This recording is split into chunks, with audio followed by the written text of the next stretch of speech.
Avui, els contes d'en Richie. Especial. Castanyada! Castanya, pa, serp. Avui, quan he anat al bosc a buscar castanyes, he vist una serp. M'he allunyat tant com he pogut i m'he assegut a terra.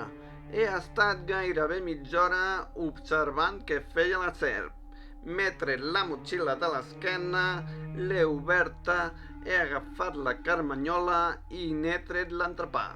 En aquell moment la serp ha fet un moviment brusc que m'ha espantat.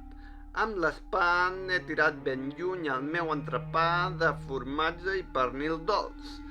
Veure com la serp engolia l'entrepà ha estat un espectacle increïble. Quan he vist que el seu cos ondulat de cop i volta quedava completament recte, he aprofitat l'oportunitat per fugir d'allà. Així que m'he aixecat i he marxat corrents.